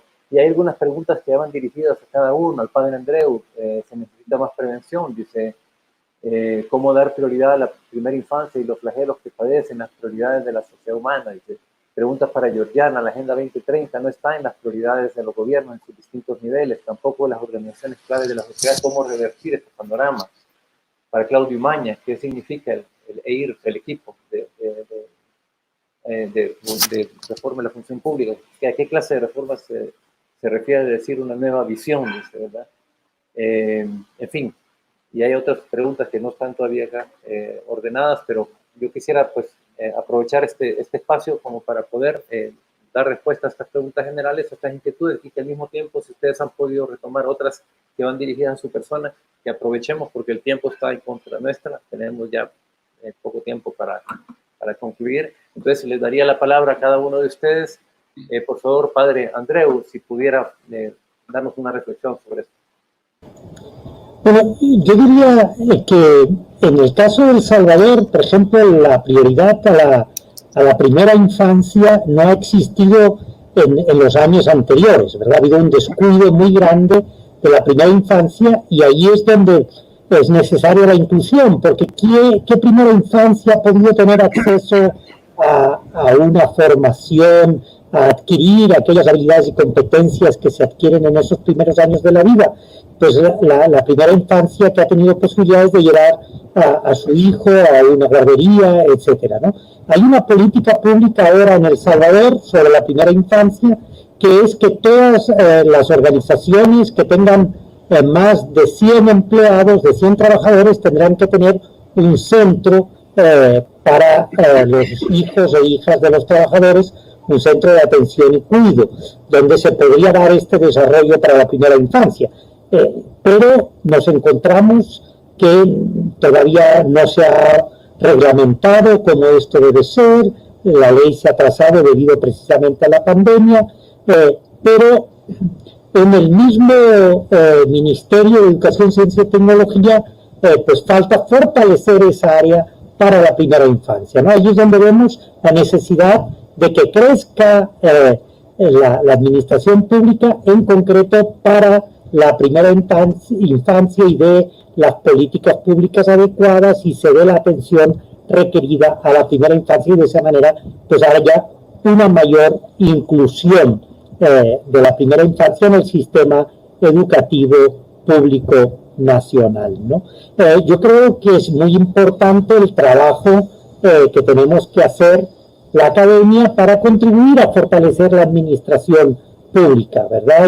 Y en concreto, pues, nuestra universidad ha ido buscando caminos para fortalecer la capacitación, la formación continua de la administración pública en distintas áreas, a través de diplomados, en coordinación con titulares, directores de los distintos ministerios, para dar a los funcionarios esa formación que requieren en temas tan importantes como salud pública, desarrollo territorial, planificación y monitoreo de políticas públicas, la misma maestría en la administración pública, que pues ya tiene 2 años, este es el 3er año de estar en marcha. Es importante esa coordinación entre el gobierno y el sector universitario para poder proveer de esos instrumentos para la formación continua. Y en cuanto al gobierno abierto, a mí me parece que eso tiene que ser una demanda de la sociedad. La sociedad tiene que demandar esa transparencia, tiene que demandar esa participación, tiene que demandar el poder ejercer una contraloría social. Eso tiene que ser la sociedad organizada la que exija esto a la administración pública. Me parece que es un aspecto muy importante. Decía Francisco que en América Latina nos hemos encontrado con estados pequeños y una administración pública pequeña, y eso se está notando en la dificultad para responder a la pandemia. Yo creo que eso viene porque América Latina aplicó esa política neoliberal de disminuir el tamaño del Estado y dar más espacio al mercado y a lo privado, y privatizó muchísimos de los servicios y disminuyó el Estado para que pues tuviera más espacio la iniciativa privada. Hemos visto que esto es un grave error, pero mucho de ello se pudo hacer porque los gobiernos, los estados eran ineficientes, y entonces parecía que el paradigma de lo privado era más efectivo, ¿verdad?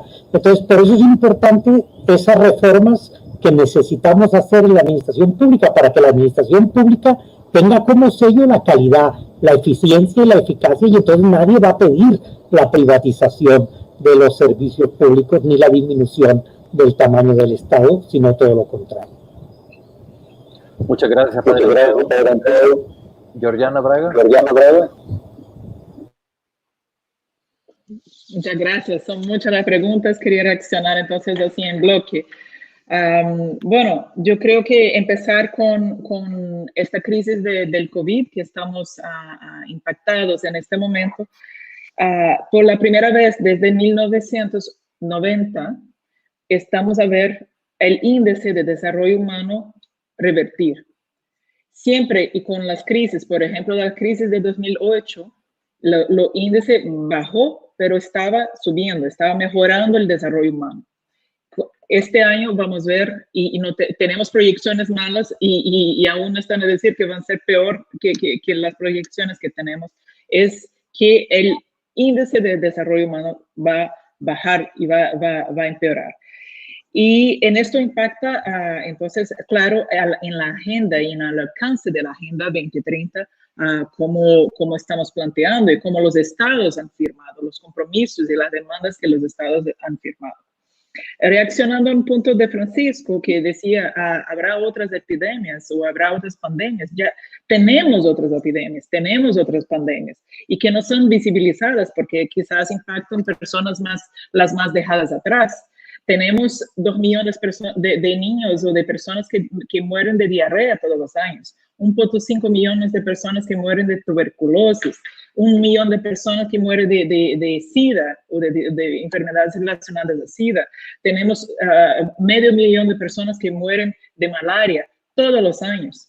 Entonces, estos son pandemias que tenemos hoy y que tenemos también que visibilizar porque esto impacta a los más dejados atrás y también impacta en los alcances de los objetivos de desarrollo sostenible. Entonces, ¿qué hacer? Yo creo que la pregunta que tenía, ¿cómo poner eso en la agenda de los estados? Primero, la agenda es una agenda global, no es solamente para el gobierno, son agendas globales, son agendas de país. Y Padre Andreu mencionó un punto muy importante, es la demanda ciudadana. Porque yo hablé mucho de la coordinación interna, porque es el rol de la función pública, pero en este rol de la función pública sería también de incluir la participación ciudadana, pero esto se va a pasar si hay una demanda ciudadana. Entonces también fortalecer el diálogo ahí es muy fuerte. Los países, los gobiernos tienen que hacer reportes anuales en relación a los avances de la Agenda 2030. Y ahí puede entrar también la sociedad civil y el sector privado con las demandas y también reportando sus avances, pero también demandando más transparencia y más inclusión. Planes de nivel local son muy interesantes también. Aquí, por ejemplo, la alcaldía de San Miguel ha cruzado sus planes de gobierno con la Agenda 2030. Entonces, esta demanda ciudadana también es muy importante. Pero claro, estamos en América Latina y aquí en El Salvador, especialmente con una democracia reciente, con instituciones muy vulnerables, y entonces que ahí a cada choque que se hay son choques más fuertes, entonces que son desafíos más grandes. Pero yo creo de verdad que esta demanda ciudadana, esta inclusión, es lo que puede impulsionar un avance de la agenda en estos países. Gracias. Gracias, Georgiana. Ana Elena Padilla. Gracias, Tono. Sí, bueno, alguien me preguntaba qué opino sobre la discriminación que hay de las mujeres en los partidos políticos. Es un tema central, digamos, la participación de las mujeres en la esfera pública pasa por lo que los partidos políticos, que son actores centrales dentro de la escena pública y la escena democrática de un país, le permitan o no le permitan. Definitivamente es un ámbito que hay que revisar.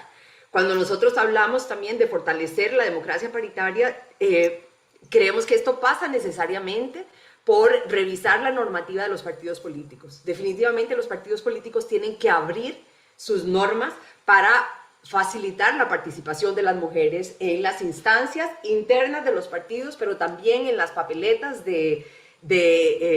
electorales y en la designación en los cargos públicos una vez que los partidos llegan al poder. Definitivamente tienen que los partidos políticos abrirse a esta discusión y abrirse a nuevas medidas. Hace unos 3 años, nosotros apoyamos la realización de un estudio sobre la opinión pública en torno a la participación política de las mujeres, que fue un estudio que justamente realizó el UDOP, el Instituto de Información Pública de la UCA, para el Grupo Parlamentario de Mujeres, y una de las resultados que salían de este estudio que se hizo, una encuesta de opinión, muy interesante. La mayoría de las personas que opinaron en la encuesta opinaban que las mujeres eran más trabajadoras y más honestas en la función pública. Sin embargo, en la medida que la población era más rural y de mayor edad, su opinión era que las mujeres no debían participar en la esfera pública, que su función seguía siendo en el hogar. Entre más joven y más urbana era la población entrevistada, su opinión era más favorable a la participación de las mujeres en la esfera pública. Muy interesante, ¿verdad? Da para mucha reflexión. De hecho, hicimos, ¿verdad, Padre Andreu, varios eventos un evento de presentación y hemos trabajado bastante con la amplia información que esta encuesta nos dio. Si queremos democracia, si queremos una administración pública fuerte, transparente, necesitamos garantizar la participación de las mujeres. En el sector público, en el sector de salud, por ejemplo, que ahora lo mencionábamos, a propósito de la situación actual que nos encontramos en el mundo, tenemos que de la fuerza laboral del sector público en todo el mundo, las mujeres constituyen el 74%, perdón, en el sector de salud específicamente. Las mujeres son el 74% a nivel mundial de la fuerza laboral en el sector salud. Sin embargo, las ministras de salud en todo el mundo son solamente el 31%. En la presidencia, actualmente en América Latina tenemos solo una mujer presidenta, que es en una situación transitoria, que es Bolivia, en un gobierno provisional o de transición, y tenemos un par de ministras, de primeras ministras en el Caribe. O sea, realmente estamos en una desventaja muy seria en torno a la participación de las mujeres en la esfera pública y en la administración. Así que yo creo que sí, en efecto, los partidos políticos, volviendo a la pregunta inicial, los partidos políticos tienen que adoptar medidas que faciliten y favorezcan la participación de las mujeres. Y esto es difícil porque sabemos que entre más mujeres haya, esto significa que menos hombres habrá, ¿verdad? Y esto es defender posiciones, es defender privilegios, y esto a veces resulta muy difícil. Pero también tienen que adoptarse medidas dentro del Estado que faciliten y favorezcan esa participación. Por ejemplo, el trabajar con presupuestos con enfoque de género a nivel local y a nivel nacional, en lo cual, digamos, ONU Mujeres ha venido trabajando desde hace mucho tiempo, es fundamental. El impulsar, si es necesario, políticas de cuotas, que, como digo, es decir, la discusión de las cuotas viene desde hace más de 30 años ya, o 30 años, y se entienden como medidas de acción afirmativa temporales que permitan impulsar, o si no, apostar directamente a la democracia paritaria. El año pasado, a finales del año pasado, ONU Mujeres acompañó al Grupo Parlamentario de Mujeres y a Andrisas, que es la Asociación de Mujeres Municipalistas, Alcaldesas y Regidoras, en la elaboración y presentación de un proyecto de ley sobre democracia paritaria. El proyecto quedó presentado a la Asamblea Legislativa, fue entregado al presidente Mario Ponce, y lamentablemente la norma no se ha aprobado todavía, pero está ahí en la corriente legislativa y esperamos que pueda avanzar su discusión. Pero en lo inmediato a El Salvador en concreto, y con esto termino, se le presenta un desafío concreto muy importante. El próximo año, en febrero, vienen las elecciones legislativas y las elecciones municipales. Esta es una oportunidad muy importante para que en el contexto actual los partidos puedan impulsar la candidatura de mujeres en ambos espacios, que las mujeres, las organizaciones de mujeres y las mujeres en las comunidades también puedan apoyar más las candidaturas de mujeres, que sin duda hay muchas mujeres con experiencia y con capacidad para poder asumir estos desafíos. Y en este contexto de la pandemia, fundamentalmente también creemos que la participación activa de las mujeres en la administración pública puede traer un valor agregado que contribuya a dar mejores respuestas, como lo han demostrado en el mundo dirigentes de muchos países. Y ya, ahora sí es lo último. Se ha encontrado que los países que tienen actualmente mujeres como presidentas o primeras ministras son algunos de los países que han dado mejor respuesta a la epidemia. Alemania, Nueva Zelanda, Taiwán, varios de los países nórdicos. Y no es el hecho solo de que la primera ministra sea mujer, es que el hecho de que la primera mujer sea ministra también es producto de transformaciones estructurales que esas sociedades han hecho y que han contribuido justamente a lograr mejores niveles de igualdad y justamente a colocar a mujeres en posiciones claves de decisión. Entonces estamos hablando de lo que yo podría llamar un círculo virtuoso, ¿verdad? En donde a mayor espacios de participación, mayor acceso de mujeres a los puestos de decisión clave en el Estado, en la esfera pública, y a mayor participación de las mujeres también más avance de la sociedad en su conjunto. Gracias. Gracias, Ana Elena. Tiene la palabra Claudio Maña.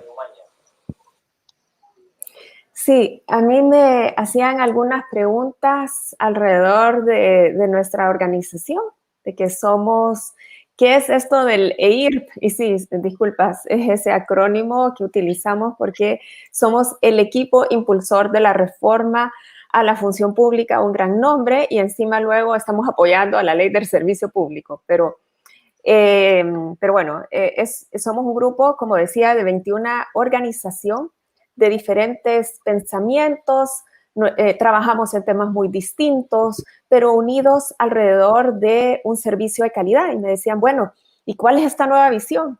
Entonces, bueno, la nueva visión es que en El Salvador nos merecemos servicios públicos de calidad.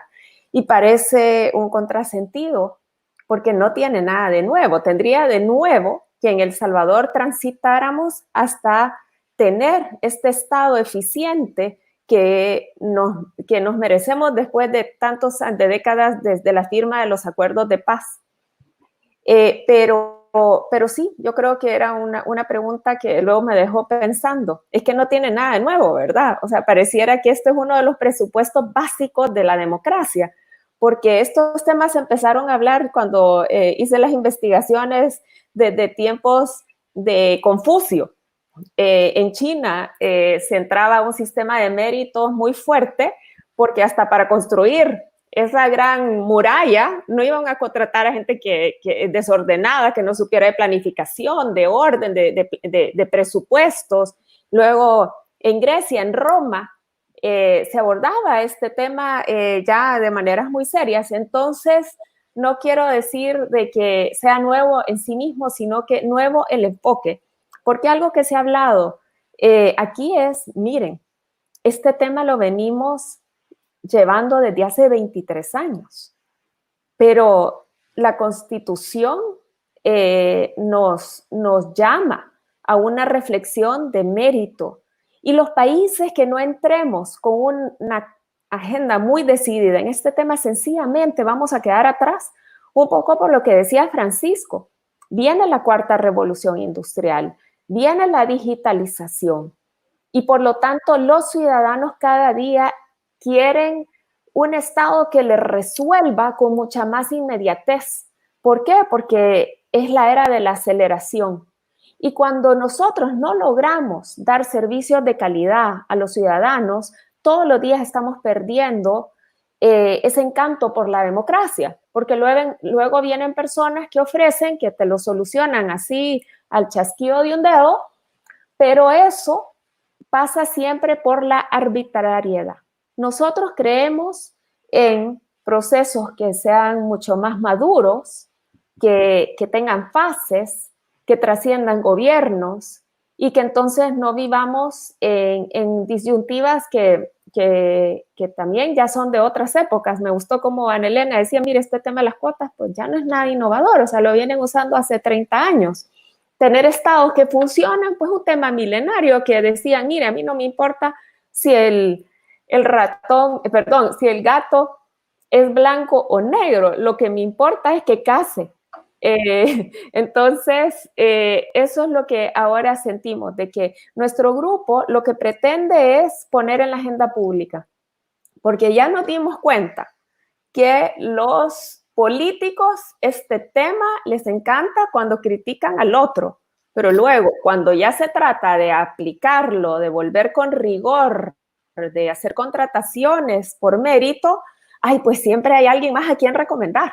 Entonces, esto sí es un tema de la ciudadanía, porque como creo que en alguna de las preguntas se hacía ver, es que miren, ustedes le están pidiendo a los políticos que ya no tengan este tema de control y de influencia indebida, porque ya no pueden hacer solo una llamada, sino que tienen que ver cuál es el Estado de Derecho, qué es lo que dice la ley, cómo se aplica la norma. Y entonces, así como Francisco nos hablaba de Max Weber, también ver lo que nos decía Francis Fukuyama alrededor de estos mismos temas. Y creo que por aquí tenía su palabra. Bueno, es que urge el respeto al Estado de Derecho para que la democracia se conserve, que se preserven los derechos de propiedad, una administración pública basada en el mérito, con una carrera administrativa que garantice servicios de calidad. Entonces, para que funcione el entramado de la democracia, se requiere que el ciudadano sienta que vale la pena vivir en una sociedad con un Estado de Derecho. Y para eso, la cara con la que se ven en el día a día importa. Entonces, por eso es que la contratación de todos los servidores públicos debe de ser llevada con estrictos controles también de selección y de mantenimiento, y también poder ver en una visión moderna, accesible y transparente. Gracias. Muchas gracias, Claudia. Francisco. La ventaja de ser el último en intervenir es que uno está de acuerdo con todo lo que han dicho los anteriores y, en consecuencia, lo único que puede poner es pequeños adjetivos a lo que se ha dicho. Por supuesto que estoy de acuerdo con las últimas palabras de lo que ha dicho Claudia, que obviamente es una fuerte guerrilla que lleváis en El Salvador desde hace mucho tiempo y que nosotros desde el CLAT apoyamos fervientemente. Tenemos que tener funcionarios profesionales, funcionarios y funcionarias, obviamente, seleccionadas por mérito y capacidad, porque son una garantía de prestación de servicio público. Weber, de nuevo nos referimos a él, venía a decir que cuando los ministros llegaban a los departamentos, afortunadamente tenían, en un nombre de estos en alemán que yo no consigo recordar, a un par de funcionarios que sabían infinitamente más que el ministro de la política pública correspondiente. Le presentaban las alternativas correspondientes y el ministro decidía entre estas alternativas. Esto, desde luego, lo sabemos desde hace mucho tiempo y no se aprende una política pública en 10 días. ¿Cómo cualquiera de nosotros puede ser la persona que lleve la política educativa porque nos hayan nombrado ministros de educación? Hay mucha gente que lleva muchos años trabajando en esas cuestiones, o la política sanitaria, o la política de las obras públicas, o cualquiera de las políticas públicas existentes, que son sumamente complejas y necesitan sus expertos, necesitan las personas que pongan de manifiesto ante la autoridad política las diversas opciones. Y esos son los funcionarios y funcionarias públicas que debemos de tener. Nosotros, he visto algunas de las preguntas, una de ellas se refiere al gobierno abierto y dice, ¿cuál es el papel de los entes internacionales como garante de dichos planes de acción? Hombre, nosotros impulsamos, nosotros fomentamos, nosotros tratamos de fortalecer y hacemos eventos, hacemos programas para que la cuestión del gobierno abierto se lleve a efecto. Pero son decisiones de carácter político dentro de cada uno de los países las que las tienen que implementar. Pero sí que se justifica y de alguna forma una radiografía de la zona, de la región, viene a demostrar que cada vez son más los programas de gobierno abierto, cada vez son más los programas de transparencia, cada vez son más los programas de rendición de cuentas y muchas veces los comportamientos inadecuados sí que están siendo sumamente y claramente castigados, como todos ustedes pueden ver en relación con los episodios de corrupción, por ejemplo. Otras preguntas son en relación con el desarrollo sostenible y los programas que estaban llevando a cabo los estados. Yo creo que aquí tenemos que hacer un poquito de reflexión todos, porque efectivamente los estados se estaban desarrollando en lo que se refiere a las partes que a mí yo sigo con mayor claridad, que son los objetivos 16 y 17, pero que la pandemia se la ha llevado todo por delante, esta es la verdad. Se ha llevado los créditos, se ha llevado el impulso político, se ha llevado incluso a veces se ha llevado hasta los propios funcionarios o empleados que estaban dedicados a la materia. Pero yo tengo la esperanza de que todo esto se recupere, porque en todo caso, los objetivos de desarrollo sostenible en lo que nos concierne a las administraciones públicas y a su desarrollo tienen una gran importancia. Por ejemplo, la cuestión de la desigualdad. Si nosotros no luchamos contra la pobreza, si no luchamos contra la desigualdad, y las administraciones públicas son un elemento esencial, y cuidado, que tras la pandemia van a ser un elemento aún más esencial, porque la desigualdad y la pobreza van a acumularse, van a desarrollarse. ¿Por qué? Porque, bueno, obviamente ha habido 4 o 5 meses de parón económico que va a generar pues más problemas económicos en los estados. Pues estos objetivos de desarrollo sostenible hay que seguir apretando en ellos, hay que seguir trabajando y a ver si acaba esta pandemia ya de alguna vez y podamos también, por ejemplo, otro aspecto que no hemos tratado, pero que también es importante desde el punto de vista de los objetivos de desarrollo sostenible, que es luchar contra la brecha digital, que afortunadamente es un poquito más pequeña que la brecha económica, porque todo el mundo tiene en sus manos un celular, incluyendo las familias más modestas. Pero en todo caso, utilicemos esta situación de que todo el mundo tiene un celular precisamente para acercarles a ellos los servicios públicos, para digitalizarlo y para intentar que todas estas personas solucionen sus problemas de una forma más celérica y eficaz. Muchas gracias, Francisco. Bueno, el tiempo se nos terminó. Hemos tratado de darle respuesta a la mayor parte de preguntas. Algunos se nos quedan en el tintero. Habrán otras oportunidades para poder seguir discutiendo. Yo creo que queda claro ante todos que si no nos queremos atrasar demasiado, ¿verdad?, en el cumplimiento de la Agenda 2030, si queremos realmente honrar ese compromiso que hemos asumido como país de llevar adelante estas transformaciones en el ámbito económico, social, medioambiental que plantean los Objetivos de Desarrollo Sostenible, es fundamental que no pospongamos esta tarea de profesionalizar y de fortalecer las administraciones públicas para que sean eficaces, eficientes, inclusivas, paritarias, que puedan realmente dar respuesta a los problemas de la sociedad como la sociedad se lo merece. Yo quiero realmente agradecerles a todos por su participación, decirles que esto no sea simplemente un diálogo más. Yo creo que la academia, los organismos internacionales, la sociedad civil, las instituciones públicas deben unir esfuerzos, y yo les hago un llamado en este caso también a Naciones Unidas, al CLAD, para que podamos trabajar de la mano con la academia. En la UCA tenemos esta maestría de Administración Pública y que podamos de alguna manera pues contribuir a esta tarea de formar y de capacitar al personal para que esté en mejores condiciones de poder asumir el mandato que le confiere la Constitución. Los empleados públicos están para servir al Estado, no para servir a ningún partido político, lo dice el artículo 18 de la Constitución, y los fines del Estado no son otros más que llevar salud, llevar educación, llevar prosperidad, llevar desarrollo, llevar equidad a la población. Entonces ese compromiso es el que hay que reforzar en el empleado público, y desde la UCA pues estamos trabajando en esa dirección. Creemos que la educación debe ir más allá de solo ser un reservorio de conocimientos. Hay que realmente poner en la práctica y tiene que haber esa proyección social de la universidad para poder agradecerles realmente nuevamente, esperar que podamos realmente continuar trabajando en esto, y agradecerle a toda la audiencia que se ha mantenido pues hasta esta hora en el webinar y a sus preguntas. Muchas gracias y bueno, nos vemos en el próximo quiero decirles que va a haber un próximo webinar también el día 14 de julio, les va a llegar la invitación, que es parte de los diálogos que estamos organizando con la OEA. El próximo tiene que ver con compras públicas. Va a ser el 14 de julio, les dejaremos llegar nuestra invitación. Muchas gracias, muy amables. Muchas gracias. Gracias por la gentil invitación.